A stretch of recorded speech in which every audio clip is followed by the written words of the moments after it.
சமுதாயத்தில் ரசூலுல்லாஹி ஸல்லல்லாஹு அலைஹி வஸல்லம் அவர்கள் தடுத்தது சீர்குலை. இது என்ன நடக்குது சிந்திச்சு பாருங்க, என்ன நடந்துகிட்டு இருக்குது. சிசிடி கேமரா போட்டிருக்கோம், பெரிய கேட்டு போட்டிருக்கிறோம். இப்போ எல்லாரும் வீட்லையும் பெரிய ரிமோட் கேட்டு.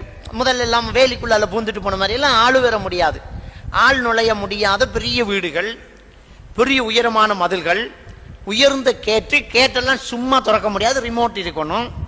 அப்படி கேட்டு எல்லாம் சிசிடி கேமரா, எவனும் வர முடியாது, சிசிடி கேமரா. இப்படியெல்லாம் வாழ்க்கை முறையா இருந்தாலும் வேலையே இல்லாம அந்த காலத்துல வாழ்ந்தவர்களுடைய பத்தினித்தனத்தை இப்ப காண முடியல. வேலையே இல்லாம வாழ்ந்தாங்களே, இன்னொருத்தங்க வளவுக்குள்ளாலதான் போறாது. அப்படி இருந்த காலத்துல பெண்கள் கற்போடும் பத்தினித்தனத்தோடும் இருந்தாங்க. ஆண் தன் மனைவி மட்டும்தான் வாழ்ந்துகிட்டு இருந்தான். ஆனா இன்னைக்கு ஒவ்வொருத்தருக்கு 2-3 கேர்ள் ஃப்ரெண்டு, 2-3 பாய் ஃப்ரெண்டு. எல்லாம் கவரேஜுக்கு வேலி போட முடியாத, கவரேஜுக்கு சிசிடி கேமரா போட முடியுமா, கவரேஜுக்கு கேட்டு போட முடியுமா, கவரேஜுக்கு மதில் கட்ட முடியுமா? கவரேஜ் வழியா வந்துட்டு போறான். இப்ப எங்க பார்த்தாலும் கல்யாணம் முடிச்சு பிள்ளைய வச்சுட்டு ஓடிட்டாள், பிள்ளைக்காரி ஓடிட்டாள், பிள்ளைக்காரன் ஓடிட்டான், அவன் வீட்டுக்கு இவளை பிடிச்ச, இவன் வீட்டுக்கு அவளை பிடிச்ச. இப்படித்தான் நிறைய நடந்துகிட்டே இருக்குது. சொல்லவும் வெக்கமா இருக்குது. இந்த மிம்பர் மேடையில் இந்த விஷயங்களை சொல்ல வேண்டுமா? சொல்லத்தான் வேணும்.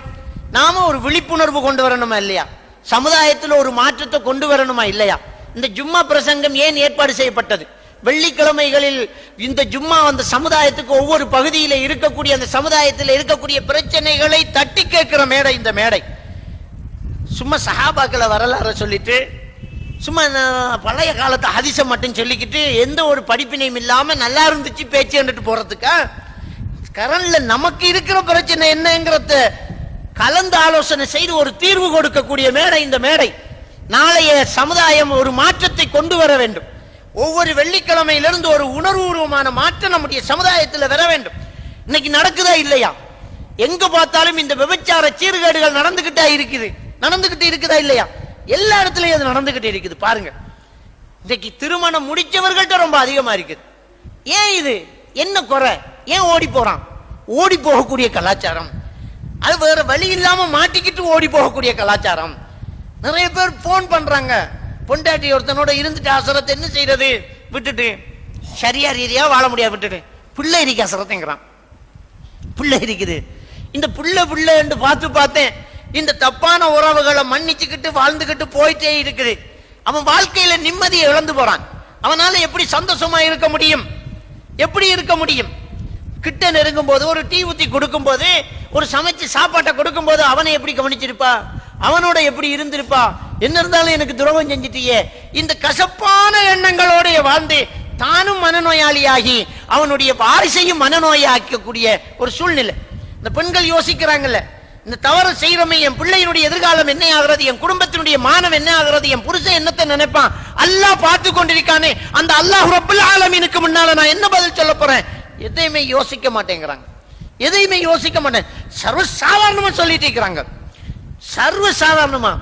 நேற்று ஒருத்தியோ கூட்டிட்டு வர்றான் புருஷன், வித்தியாசமா இருக்குது நடைமுறை, சந்தேகமா இருக்குது, என்னகிட்ட போன்ல பேசுறா இல்ல, போன் என்னமோ வச்சுக்கிட்டு இருக்கிற போல இருக்குது, நான் போன் எடுத்தா தூக்குறா இல்ல, இப்படி எல்லாம் சந்தேகப்பட்டு கொண்டாந்து வச்சா, ஒரு முஸ்லிம் இல்லாத ஒருத்தன், அவன் ஏற்கனவே கல்யாணம் முடிச்சு பிள்ளைக்காரன், அவனோட லிங்க் ஆயிருக்குது. ஒத்துக்கிற, சாதாரணமா ஒத்துக்கிற. நம்ம வெக்கப்படுவாளாக்கி ஒன்று பார்த்தா சாதாரணமா சொல்றா, பேரு இன்னரு, இத்தனை மாசமா பழக்கம், பேசிக்கிட்டு இருக்கிறேன், எனக்கு வேற பிடிக்கல, வேற விட்டுட்டு போச்சு இல்லைங்க, பிள்ளை இருக்குது.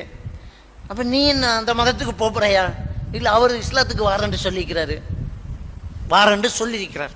ஏன் அவன் பொண்டாட்டி சரியில்லைன்னு சொல்லியிருப்பானே? சொன்னான், அப்படித்தான் சொன்னான், எனக்கு தான் தெரியுமே. அவனை என்ன சொல்லுவான்? நான் பொண்டாட்டியோட 5 வருஷமா பேச்சு இல்ல, ஒரே வீட்டுக்குள்ள பிரிஞ்சு இருக்கிறோம், அவள் நடத்த கட்டவள் இவர் நடத்த கட்டவரா வருவாரு. இதானே? அப்படியே பார்த்தமா சொல்றீங்களே, இதுதானே எனக்கு தெரியுமே. எத்தனை பேர் இப்படி வந்திருக்கிறாங்க, இவ்வளவு பேர் பிரச்சனைக்கு இருக்கு. அத வெக்கம் இல்லாம சாதாரணமா நோமெல்லாம் இத்தனை மாசம் தொடர்பு, எனக்கு இப்படி இருக்குது அப்படிங்கிற. அப்ப 2 காரணம் அதுக்கு. ஒன்று, இவர் எனக்கு டைம் தரதில்லை, குற்றச்சாட்டு. அவர்கள் என்ன குற்றம், பெரிய தவறு செஞ்சுட்டான், அதுக்கு இது தீர்வு கிடையாது.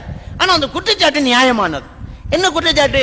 இவர் எனக்கு டைம் ஒதுக்குறாரு இல்ல, என்னோட ஒழுங்கா பேசுறது இல்ல, எந்நேரம் தொழில் பிசினஸ் பிசினஸ் ஓடிக்கிட்டு இருக்கிறார், ஓடுறார்.